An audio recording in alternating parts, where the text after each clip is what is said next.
Hello, and yes, we are live once again. I know so many of you have been waiting for this part two. People have been asking me, when is it? When is it? So, just to recap, if you haven't seen part one, please watch part one. This is the Modern Mystery School podcast and YouTube channel, and we are with the lovely Barbara. How are you, Barbara? I'm doing great, and I'm so excited to be here. And I had a lot of positive feedback on part one, and then people were giving me, but you didn't say this, you didn't say this. I was like, that's why I'm doing part two, because we didn't have enough time to cover it. And so I really want to do it. And just for those that may be watching this for the first time, which is fine, because I will repeat some things, but it would be good to watch part one. I come from a science background, so my degree was in psychology and biology. We call that psychobiology. So I do have a science background, so I tend to approach everything with that mentality, right? I think things should be teachable. I think things should be replicable. And of course, I'm also part of the Modern Mystery School. And I got a diagnosis in June of stage 4 peritoneal cancer, which is grouped in with ovarian cancer and pancreatic cancer. So those are the ones that are not normally deemed survivable. You can Google it. It'll tell you I had 9 months to live. I'm in 8 months and I'm looking pretty good. In 6 months, I got a cancer-free diagnosis. And there was a lot of things that went into it. So last time I talked sort of about all the positives, right? And it was very inspirational. Today, I'm actually going to talk about some of the challenges I faced also and how I handled them, because that's part of how do we achieve the goal. Okay. And achieve the goal is to come back to health, right? To not be sick. And just to make sure people understand, because we know you and I've known you for a very long time, but just so people understand, this is June 2022. Yes. We are now in January 2023. So if you're watching this out at, not live, this is incredible. Barbara is she's full of life. She's in the community. She's a grandmother. She's a mother. She's active. She's in the world. She's, serving. She's teaching. She's doing all of these things. And she's also documented this journey along the way, because she knew that this was going to be useful for so many of you out there. Everybody that we all know somebody who's been touched by cancer. I think we can safely say that. So please share this freely. And Barbara, thank you again for being open and sharing. So I'm excited to hear. Tell us then from the beginning how this whole protocol and process. Right. What were the first steps? Well, I call this the making of a miracle because I am a miracle. My doctor says I'm a miracle, but there were very specific things that I did that allowed me to achieve the miracle. And that's what we're going to talk about. And my doctor had said, when I first met with my oncologist, he said there's two responses to a cancer diagnosis. There's those who let the cancer be in charge and those who decide to become in charge of the cancer. And you are the second.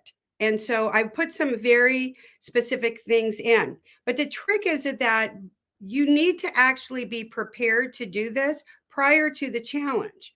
So essentially what I did is I'm 67 years old and I've been a therapist and guide most of my life. So I have a lot of tools at my disposal, and I threw sort of everything at it. Okay. I was like, okay, I'm not going to just do one thing. I'm not interested in retiring at this moment. Okay. I've got a lot more to do. And so I brought everything I knew sort of to the forefront and put it into place. And so the first thing was it's important to become as healthy as possible. Okay. I mean emotionally and spiritually, those things are important things, because I almost didn't get diagnosed. I was not feeling well for 7 months. Okay. Wow. So there were 7 months I was going to doctors and I was having these weird sort of abdominal pain things. And so I went to, endocrinologists and surgeons. And here's what I was told. I was told that what was wrong with me was that I was overweight and I was getting older. That's what I was told. Oh, too fat, getting older. 3 different doctors told me that. Wow. And I'm like, well, okay. Yes, fine. I appreciate those two things are true, but that is not what's going on. There is something else going on. And so that's an important message is advocacy. You have to become an advocate for yourself. Because Yeah. had I listened to that, I would not be here today. Had I not argued and argued with my doctors. In fact, and this is sad, and I do hope my family forgives me for this, but my husband has lost two sisters this year to cancer, and it was in their abdomen. Oh my Now, goodness. these are Hispanic women. If they heard what I heard, which is you're getting older and you're too fat, overweight, and they went home with that, or imagine someone who was very sensitive to that, who was shamed by those words, they may have Yeah. just gone home. That is not me. I live in a world of joy and happiness with myself. And so I argued and argued, and I posted a picture right before And we came also, on. Barbara, to make this point, you know yourself because Yes. you've walked the path. You know yourself. You know when something is off, and that's what you're talking about. That emotional and spiritual well-being. You knew something's not right here. Right. And I'm going to talk. Yes, exactly. And so I knew, and I was like, this is not what's happening. And I posted a picture on Facebook right before I came in of me in a red dress. And I said, if you want to know why I posted a picture of the red dress, listen to the podcast. So I was going to the doctor and I'd ordered a red dress, which is this picture. And they were just telling me the same thing. So I ordered this red dress, and it's a cotton dress and it's fitted. So it's a company, you send in your measurements and they fit the dress to you and then they send it to you. Now I had, at this time, had gotten 4 different dresses from them. All of a sudden I get this very fitted dress and I can't get it on. There's no it fitting me at all. And I'm like, this is very odd. So I checked the measurements I'd sent in. And I checked with the company, same measurements. So I retook my measurements and I discovered that my abdomen had grown 4 inches in 1 month. Wow. But my weight had not changed. So I'm telling the doctor this, okay? I'm saying that's not possible for me to have gained 4 inches in my abdomen in a month and not gained any weight. And I've done nothing different. There is something in my belly. There is something going on. So he was like, okay, fine. I'll have you go in for a CAT scan. Okay. Then this was some resistance on his part. My daughter was with me. She couldn't confirm this. So I went in and got the CAT scan. Now, that was in March. I got the CAT scan on March 28th. On pretty much the next day I left, as you know, I travel, to work for the mystery school. So I was in Missouri, then I was in Orlando, I was officiating in a wedding, and then I went almost right from there to Canada for programs in May, and managed to get COVID on my last day there. So I came home from Canada and I'm a little bit sick. And now this is the end of May, and I'm sitting on the couch bored because I had 3 vaccinations, so I wasn't very sick, but I obviously couldn't see anybody or teach, and I was doing due diligence. And I was really bored, and I was like, I wonder whatever happened to that CAT scan that I took in March. Oh my goodness. No one's called me about it. So I'm sitting there, and this is where my connection with the hierarchy of light, something that we teach in the school, we work very closely with, angels or guides. And hopefully by this time, I've got a little bit of a good connection with them. And I'm really feeling this energy coming in that goes, you need to see this report. You need to see this report.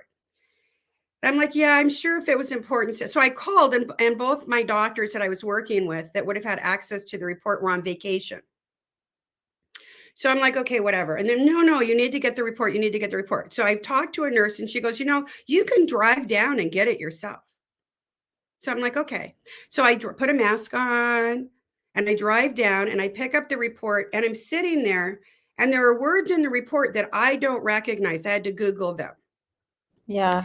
And it said that I showed that it looked like I had ovarian cancer. Oh my goodness. Now, this was a report that was done in March 28th. And I'm looking at it because I went down to get it at the end of May. My It goodness. takes me 2 more weeks to get in to see the doctor who'd actually ordered it. And and he's now looking at the report. I'm like, I don't understand why no one called me. He goes, oh, well, it wouldn't have been me. It would have been the other doctor. But the other doctor said, oh, no, it wouldn't have been me. It would have been this other doctor. So nobody wanted to take responsibility for that. And I came in at that time with the measurements, again, with the red dress, right? So he goes, okay, I'm going to have you do one more CAT scan just to be sure. I said, I want it today. So I got the CAT scan, not that day, but I got it 2 days later on a Thursday. And on Monday, his office called me for me to come in Tuesday morning, at which point he looked at me and he said, I need to send you to an oncologist. So, and I've already made an appointment for you. So I saw the oncologist. And then, of course, as we know, I was diagnosed with stage 4 peritoneal cancer. My gynecologist calls me during this period of time because she also gets notified that I've had this diagnosis. And she was shocked that I even got it because it's so rare. Nobody ever usually gets the diagnosis. I mean, they find out at the very end that that's what you have. So she's shocked that I've gotten it as soon as I managed to get it as soon as I did. It's interesting, though, because I had every single symptom of peritoneal cancer. And yet my doctors did not put all those missing pieces together. So I'm grateful that I got COVID. I'm grateful that I listened to the hierarchy of light, or I wouldn't have even got my diagnosis. So the first thing is you have to be in a state of advocacy for yourself. And to do that, knowing yourself and really going through that process where you're, as healthy emotionally as you can be, you're spiritually connected, and you're physically in touch with your body, knowing what's going on with it, because you are the expert on you. No one else knows you the way you do. Agreed. So that's the first. So this starts long before this, and it's an important piece. And then I want to also talk about, okay, so then the next part where the protocol comes in. So I get the diagnosis and I immediately think, okay, I'm going to be I talked about this a little bit last time. I'm going to be overwhelmed by this. There's a lot of moving pieces. And I'm aware that this is going to be extremely hard on my family, and I don't want them to take the full brunt of it. So I start putting some things in order. Like I'm facilitating a program, and I put teams together, and I'm going to talk about those teams in a minute, but I want to talk about, I can talk about the teams right now. And then I'll talk about why I put these particular teams in order. I love that. I love that organization that we talked about last week. So that light could come through and it had no obstacle. It could just flow down. It's such a great thing. I love that. I love that. So who's in your team? So so the first thing I did was I went public. Okay. And now this has been an interesting concept. What my observation has been, and it happened in my own family, where someone gets this diagnosis and they keep it sort of close to the vest. Okay. And even with my 2 sister-in-laws, we didn't find out about their diagnosis until they were almost at the end. This is my husband's sisters. And I know that some people had said, oh, if it was me, I wouldn't have told everybody. But we talked last time, right, in part 1, why I did that, right? I'd seen that not work. Okay, the short version is everyone I'd ever seen that held that kind of a diagnosis close and personal aren't here to talk about it. And I am. So I feel confident that my going public was the right thing to do.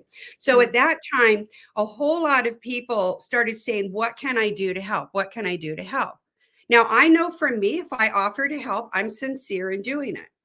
So that was how the teams began, because there were people that were offering to do things. So I had a healing team that I put together because all these people were offering me healings. And I was like, okay, I'm gonna be like other people and go, no, that's okay. I don't want you to bother. No, it's okay. And I thought, okay, I don't want to do that. I want to be receptive to the healing. Because one of the things we teach, right? Being receptive and allowing that light, that healing to flow through you.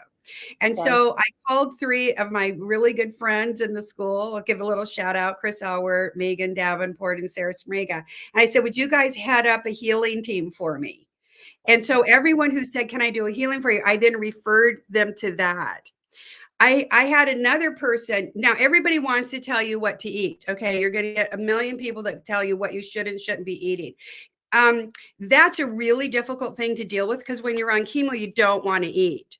And it's also not helpful. Okay. So I assigned someone to be in charge of that. So when anyone said, I know exactly what you should be eating, I referred them to Charlie Logan. And I said, run it through Charlie. He's vetting all of that for me. Okay. So I directed my eating team.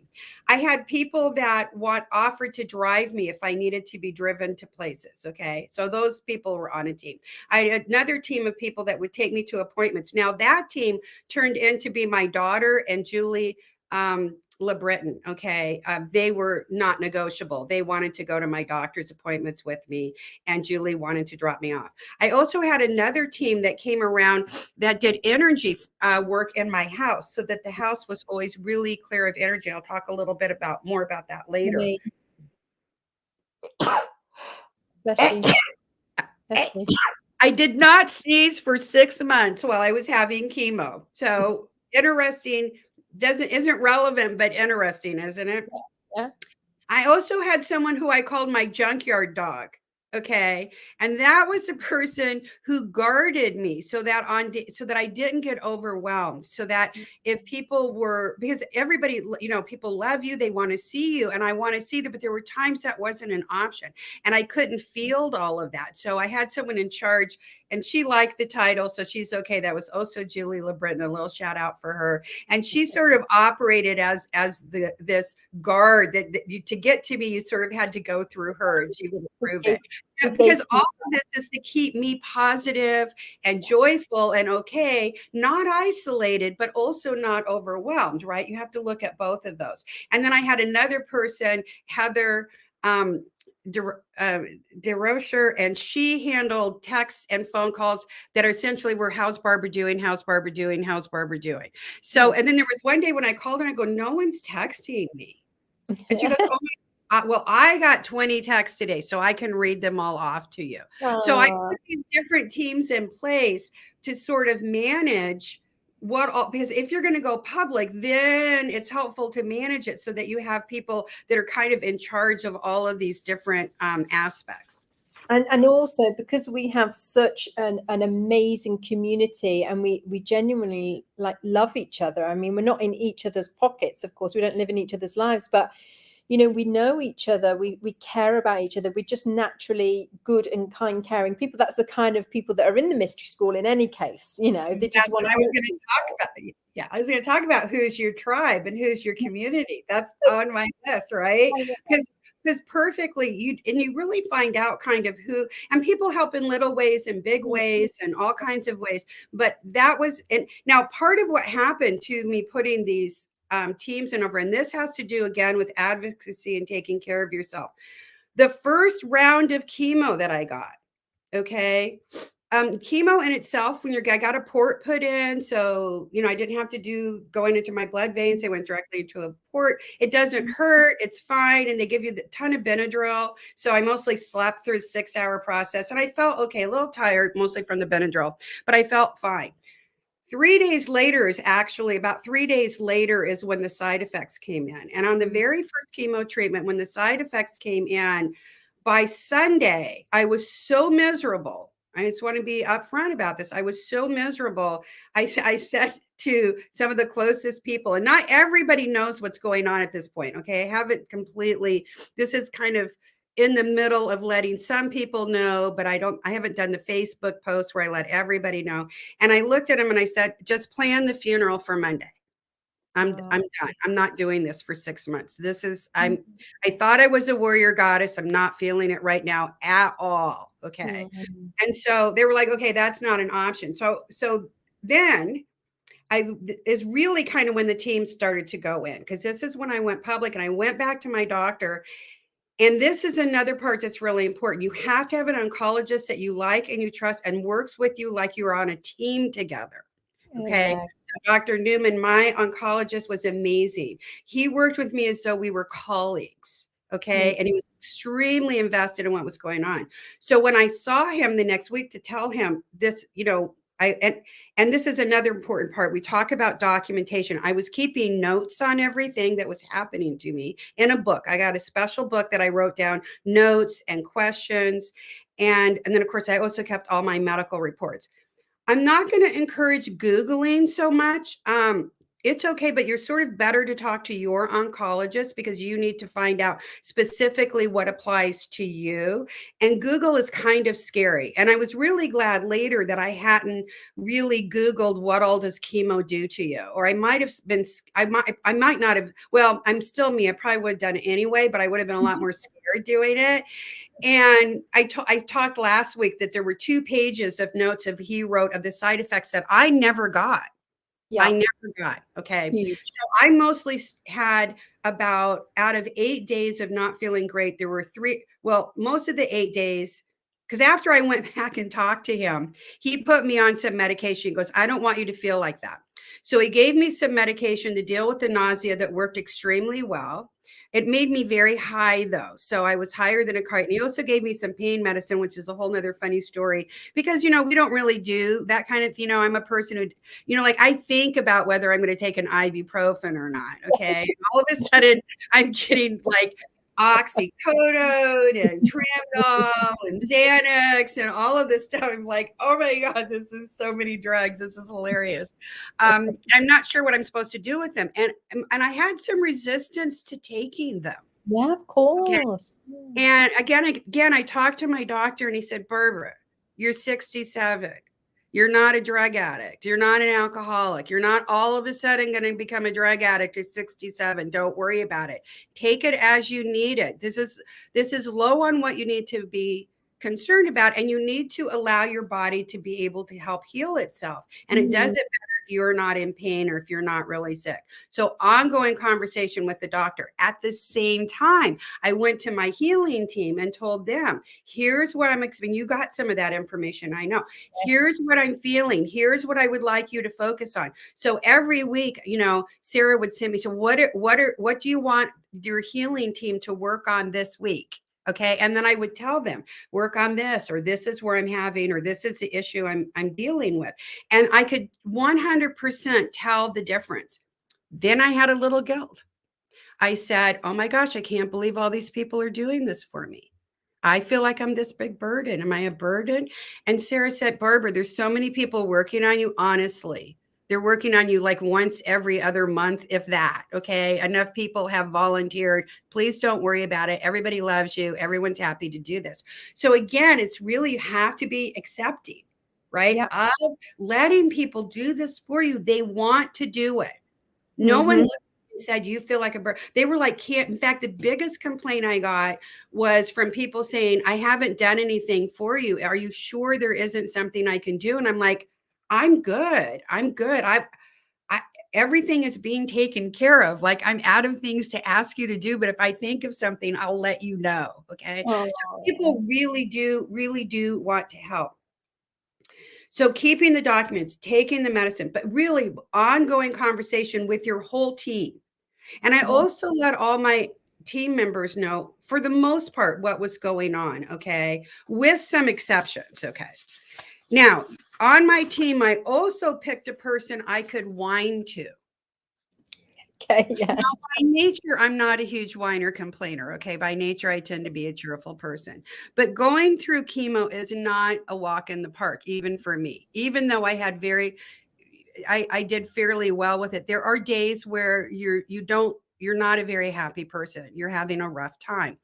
But again, because of my training, because of the healings, because of having these initiations that allowed me to heal myself, I knew that I needed at least one person that I could vent to, but I needed that person to just allow me to express and expel so that I wouldn't internalize and that person wouldn't magnify.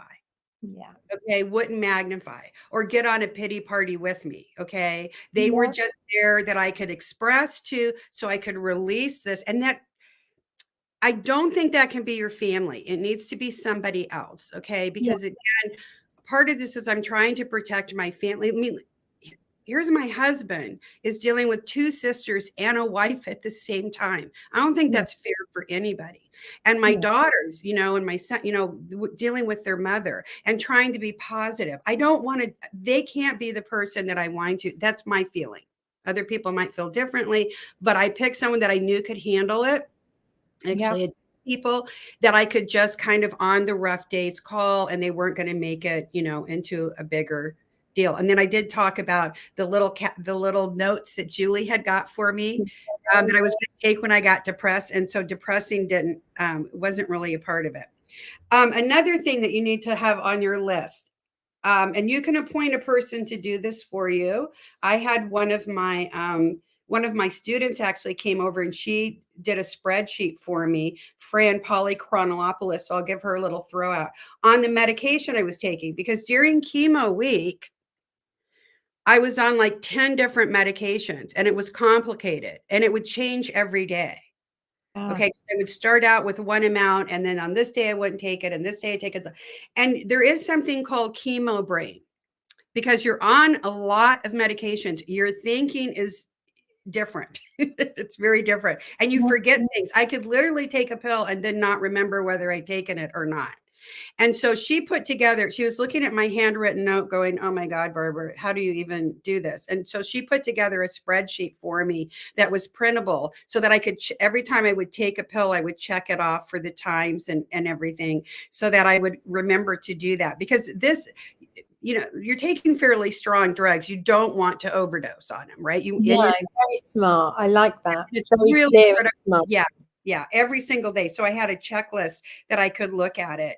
And I took a lot of notes. So as things would come up, I got good at putting notes on my phone or notes on my calendar, because thoughts would come in and they were important and then they would go right out. Even if it was a very important thing, like I really need to tell this person this one thing, it's just important, it would totally so I took a lot of notes. So if either do it for yourself, or if you forget, have someone put together that checklist for the medication. Because remember, I'm doing this from a combination of spiritual, energetic, and medical science. So I'm weaving all of these together.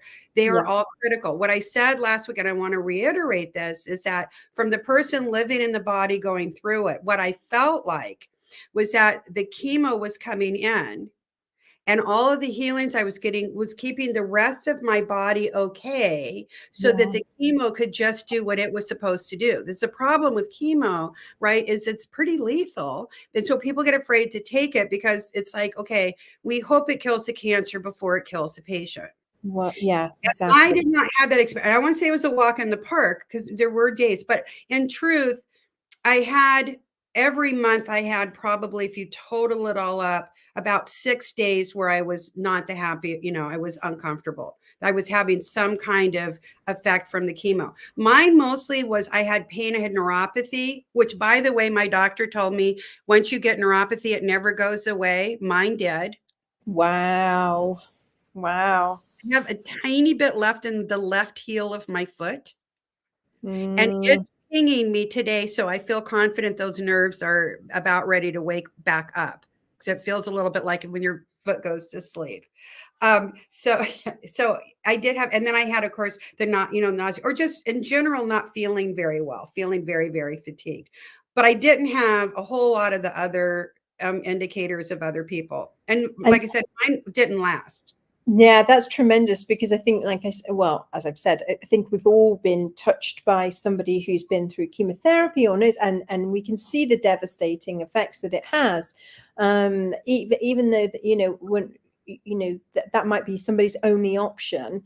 This is just wonderful to hear that there is a way to bring both medical, spiritual, holistic, mix these in together so that we can support the energetic system, we can support the mental and emotional well-being, we can support the body to heal itself as the chemo is doing its work. I mean, this is tremendous. 100%. That's why I documented it so carefully, because I thought, okay, I teach this, I believe this, and now I have a perfect opportunity to really put what I teach into action.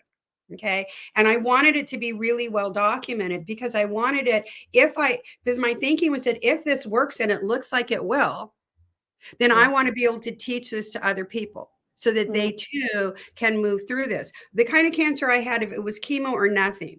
Okay. There wasn't work that I looked into other alternatives. And so that's, again, you have to know what kind you have, because there's different things that work for different ones. Chemo is Holy Mary prayer for the kind that I have. They hope it works. If it doesn't work, then all bets are off. Mine worked beautifully. Here's one other thing I did. I talked about in part one how when I would go to my chemo appointments, I dressed up, right? Yes, And I would yes. try to look, and try to make it fun. I would wear sort of fun outfits. I think I said one time I wore Santa Claus pajamas. I love That was that. Christmas, and everybody got kind of a hoot out of that. I was just trying to make it fun because it's not a place that's super cheerful. Okay. No. But the other thing that I did was there were like 5 to 6 bags of chemicals that would be hooked into an IV and put in through my port while I was doing it. And I was sitting in one of the things we teach, a magic circle. Julie would have gridded the building. So she'd put everything in sacred, energy was perfect. And I blessed and thanked each bag before it was hooked up to go into me. I love that. And said, thank you for the service that you are providing me. Words have power. Words have power. And I believe if I would have looked at those chemicals and gone, oh my God, I'm being injected with lethal kill you now chemicals, I would have been injected with lethal kill you. But I was like, thank you for the service you're doing. And I blessed them. And I was grateful for it. And the nurses were like, I would have people looking at me because I'm like, but blessing the chemicals and I'm praying over them right before they were put into me. And yet, I'm looking at you today, cancer free, right? So Yeah. again, energy so I use all of the energy training around me. The way I let people speak to me was another thing. Words have, and what I really did not want was, I was happy for everyone to tell me how much they love me once I got used to the fact that everybody felt the need to tell me that, which was overwhelming in its own self and beautiful, so beautiful. I'm not minimizing. It's just not, I think they do that normally at your funeral. So I definitely got I got to hear all of that while I was still here, and I'm still here. So I still get to enjoy We can just keep showering you with that forever, Barbara, forever. I know. It was the coolest thing. I was like, regardless of what's happened, this has been a really beautiful part. But I told everybody again, I talked about this in part one. I didn't say I had cancer. I said I had a cancer diagnosis. Okay. I called the chemo in the beginning, I called it fire dragon magic because I thought that was more fun. And I wanted people to be positive. I was very intent on keeping the energy around me as positive.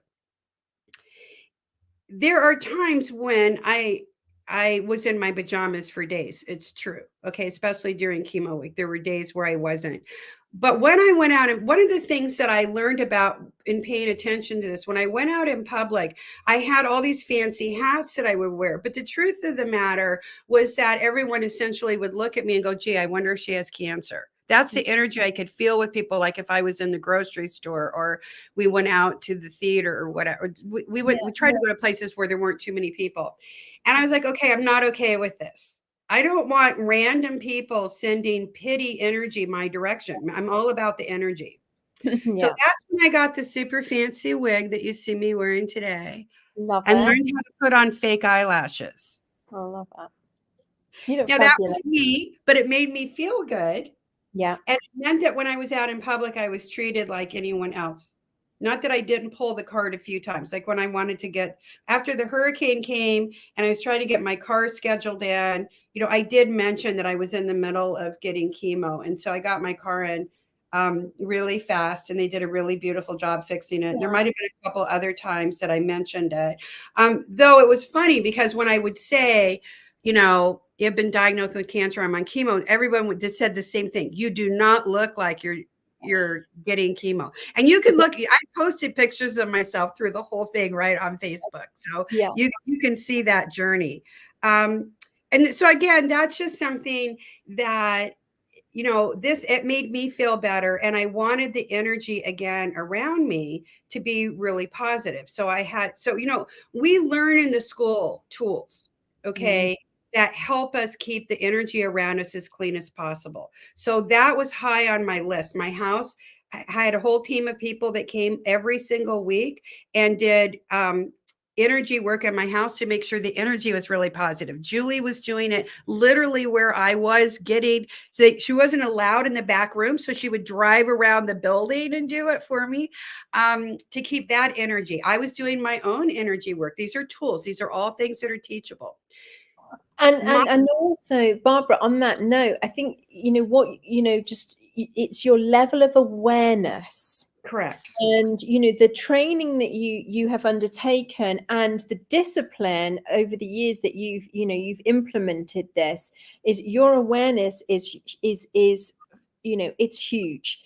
And so your awareness of the energy of your home, but also the hospital, also the people around you, everything matters. What I'm hearing is that, you were keen to elevate it to that, the highest standard, the like royalty, it's that kind of, let's be up here. And I love that, because that's how you live in any case. And you've just taken that and put it into your healing process. Yes, I got a nickname during this period of time called Queen of the Light People. Oh, I like it. I'm keeping it. I like it. I had my court around me to a certain degree, right? Helping. But the energy does matter. So when I talked about I wasn't depressed during this period of time, it was because I was keeping the energy elevated. And everyone around me was also keeping the energy elevated. So even on the days where I wasn't able to do it, I had other people assisting me with that, right? And calling and checking in. And, again, that list, I had a few people like, some people who call me like every other day just to see how I was doing, just to chat. And the conversation from Chris Albert in specific, she would send me a text, say, "Are you available? Do you feel like talking?" And I would say yes or no. Sometimes I said no. And then I would say yes. And then she would go, call me. And then she'd go, "So how's today? How are you doing?"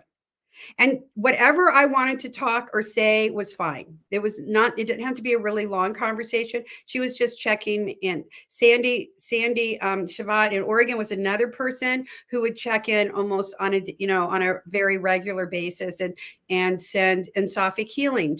She said, she would go, "I'm sending Ensofic Healing. I'm not on the list for today, but I'm doing it anyway." Anyway, I love it.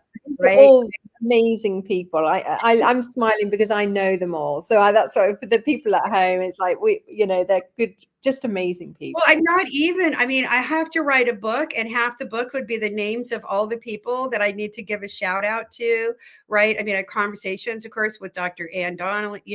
Everybody was helping and doing the encouraging. And there were some things, like I went into the hospital and they didn't have to do surgery on me, but I had a team of people with me there supporting my family who was there and me. Okay. So that's a funny story. When the doctor calls up my husband's phone, he has like 6 people standing around. He had to put it on speaker in the middle of the hospital because everybody wanted to hear what the doctor was saying. And they were all like, "Yay, yay," and yelling. And I was in the hospital again. I got a hematoma. I had to go in. I had a time where I was bleeding that I had to go in. But all of those were, again, I had teams of people and was fine, moved through it. I don't want people to come away and go, "Barbara had a perfect experience with chemo," because it was not. It was, according to my doctor, I did better than anyone else he's ever seen, but that doesn't mean that there weren't some challenges. Exactly. But because I had all the protocols in place. And the thing that I really want people that are listening today is that this is all teachable. This is not unique to me. This is not because, it was just Barbara and, it was, we can teach you to do every single thing I did. I just did it. I teach this. And it was like kind of a crazy opportunity to go, "Okay, Barbara, you teach all this. Now let's put it into practice and see how it goes." So I put everything in from the energy. We teach a class, Sacred Geo. I think you might have been talking about that earlier, right?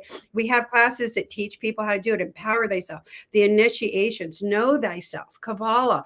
All of these things helped me be in a position where I could advocate for myself. I was aware of what was going on. I was communicating, without like bursting into tears.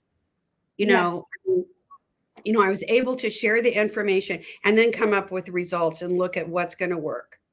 And every time I ran into a problem, we would come up with a solution. And I will say again, I said it in part 1, the time that my white blood cell count went down to a 1, And I called my team, said, can you focus on my white blood cell count this week? And a week later it was up to an 8. And the nurses were like, how did you do this? Yeah. Like, what did you do that happened? It's incredible. And this just goes back to the the path. People often say, as we are a path of initiation, and we talk about why initiation is important, why putting these tools into our life is so important. And people say, well, this happened, that happened, that shouldn't happen if maybe if you're initiated, or and they have all these ideas that just because you have these initiations or tools, things don't happen to you. But that's not true. Things still happen. Life is always going to be life. Life is there. Things are going to happen. It's the way that we respond, the way that we navigate, the way that we deal with it, which then determines the quality of our day-to-day life. And you are living proof of that, because what you've done is you've taken all of that training, all of that knowledge, all the stuff that you teach, and how you live, and you've applied it to a cancer that was going to kill you within 6 months, within 6 to 9 months. Right. And you've navigated that process, you've overcome the obstacles, you've maneuvered, and you've healed yourself. Right. Yes. Because all healing ultimately comes from within us, I think. All healing comes. What a doctor does, or what a healer does, is create the environment that allows the patient to heal themselves. It's something Founder Goodney's talked about. And so because I was receptive to this, I was receptive to all forms, though I was the in charge person, right? I was directing this, but I was able to be receptive and allow it to come in, and it all worked. So I also had prayer teams. Some people have belonged to churches. There were people that put me on their church's prayer list, right? So that people were prayed. I had a friend, my oldest friend, we've been friends for 50 years. She said, I just got done watching your first podcast, and I'm amazed at how the power of how you wove science and energy and spirituality and, God kind of all into this way to cure your cancer. She said, I'm amazed, I'm so amazed by that, on how you were able to do that. And I think sometimes we get stuck. 2 things. One, it is the weaving of all of it. Everybody does need to make their own choice. Yeah. But I think that we need to bring in all these different parts and not get stuck on just, if I only eat this, that will do it. Or if I only do this, that'll fix it. Or if I only do this, or, oh my God, I'm not going to do that. I decided just to do everything. Yeah. I was knowledgeable about everything. Let's just do it all. Can't hurt, might help, did help. Now I want other people to know, kind of the process that I went through on how to kind of get to that place. And it did, having a positive attitude, having fun. I was not depressed. I was bored. If anything, the biggest issue I had for the 6 months was boredom, because I'm not a person who usually sits around not doing anything. So that part was hard. And that's where people had to kind of sit on me a little bit and not let me. I did still do some things. I ran 2 Kabbalah, programs and did some just minor things then. But but I was, for the most part, and I wanted, and again, my family's the one who suffered. See, part of thinking about this was knowing that the people that would suffer the most from if this didn't work, from my passing, was my family and friends, those who love me. I would be good either way.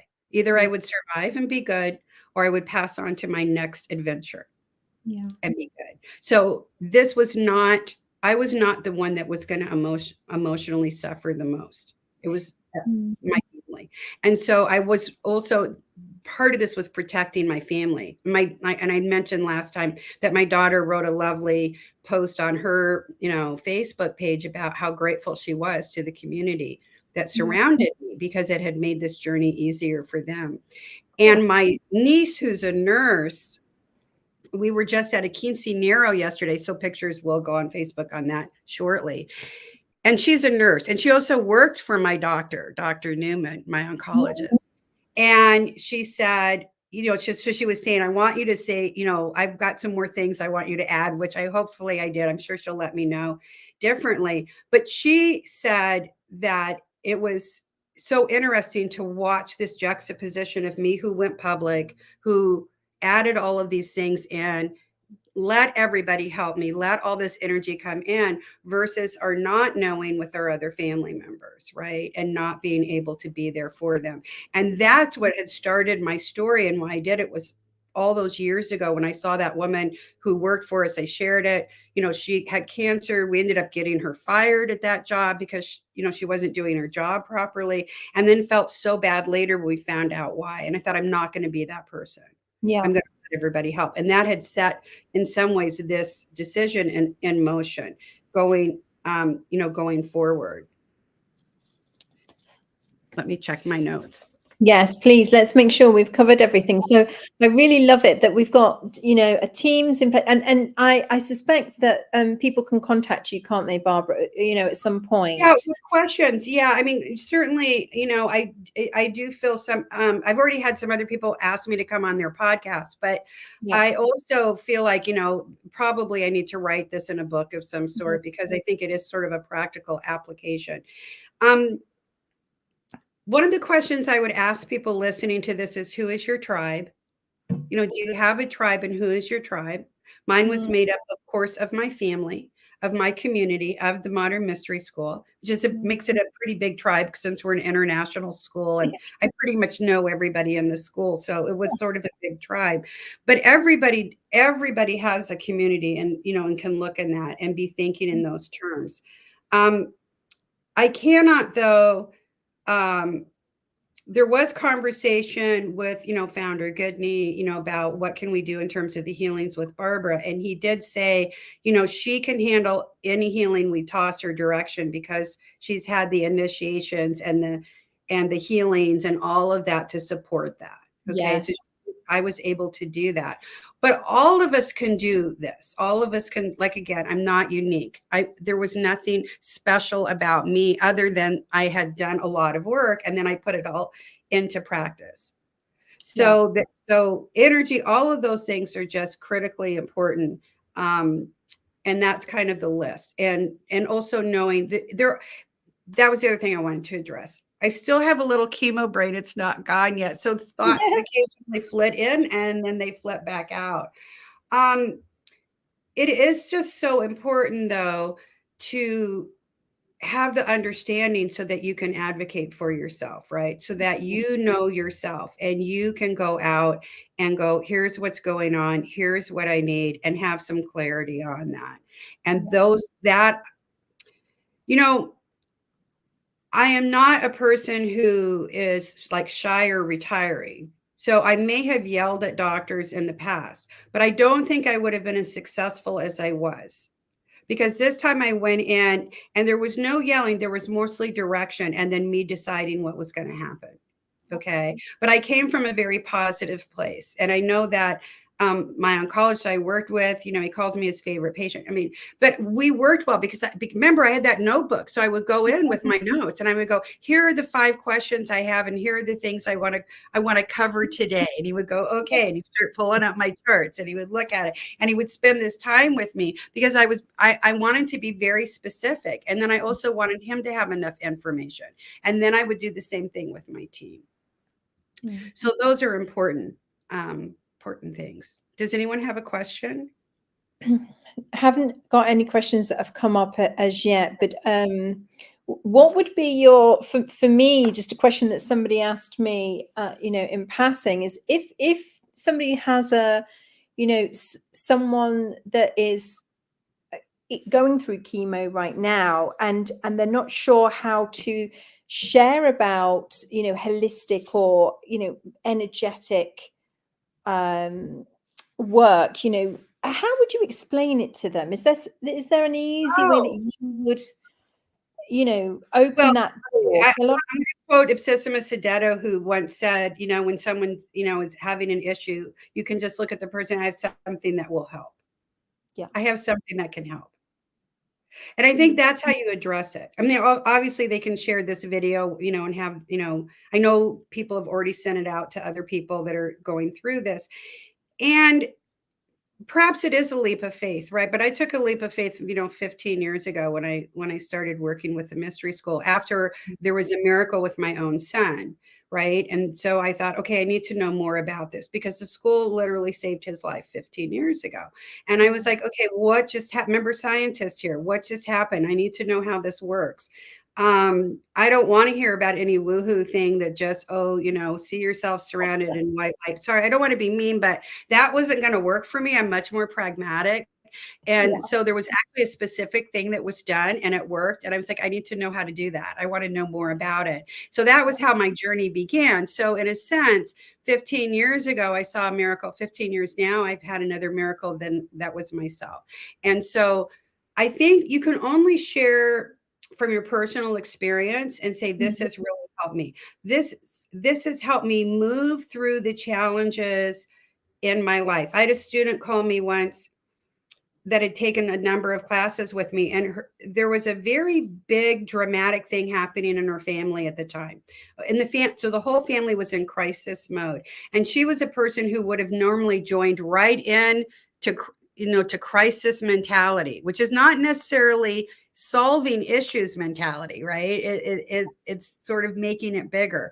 And she called me on the phone and she said, I'm pretty calm right now. And I feel a lot, like problem solving energy coming in. But I'm trying to figure out, am I in denial or is this the initiations? Oh. I said, it's the initiations that's allowing you, because you pointed out life happens. Things are going to happen. And with the teachings and the initiations and the healings, you can move through that with what I like to call a state of grace. Okay. And only one time did I think I wasn't actually in a state of grace. And I mentioned it to Julie, who was with me at the time. And she said, no, you're doing fine. You're okay. Because I'm like, I don't know if I'm being very graceful right now. I was crying. I was in it was when I was bleeding. And so it was kind of a mess. I'm like, I don't want to go into the detail, but being able to move through that with a state of grace. And then for people who have family members, some of these they can put into action. Okay. So for example, if I had a family member who didn't want to talk to me about this, okay, maybe they don't want to talk to me about it at all. This is just too scary for them. You can say, can I pray for you? And we have particular ways that we can do that. So can I pray for you? I would do some energy work on their house, outside. You can do that to keep the energy inside the home more positive for them. You could ask them, can I do a little bit of, I don't need to do anything with you. Can I do a little bit of energy work on your house so the energy feels more positive? This is a yes or no question. Yeah, they're going to say yes or they're going to say no. But when I have posed it that way, you don't have to do anything. Can I do this for you? I know you think it's weird, but do you mind? I've never actually got a no. Okay. Everyone's like, whatever. Okay. Do your weird thing. It's fine. And I was able to shift it. And then from that place, when they feel that shift, then they're going to ask more questions.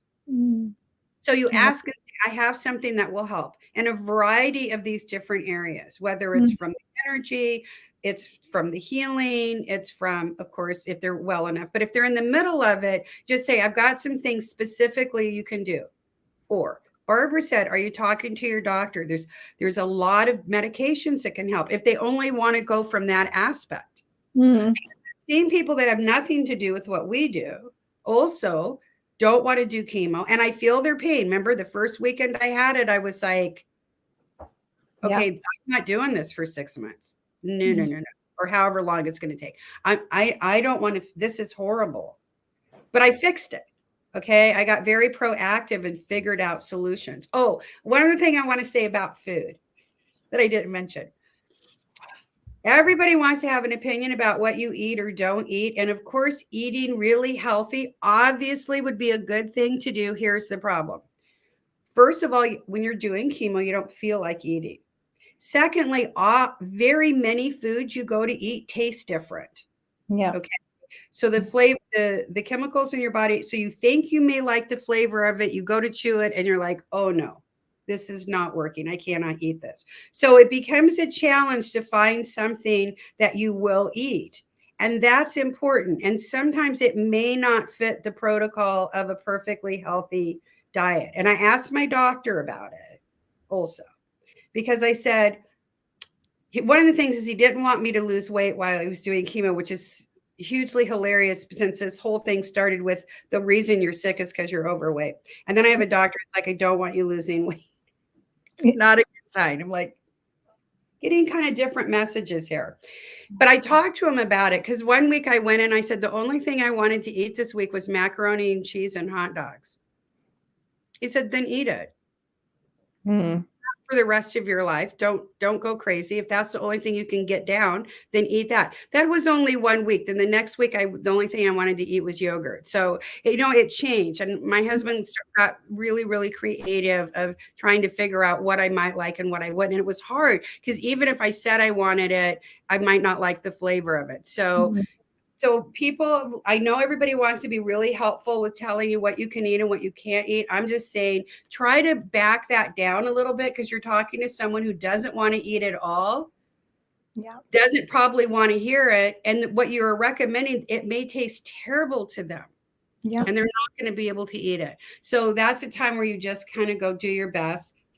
That's why I appointed someone to vet that for me. And I'm not ready to go eat macaroni and cheese and hot dogs. I am not. My disclaimer.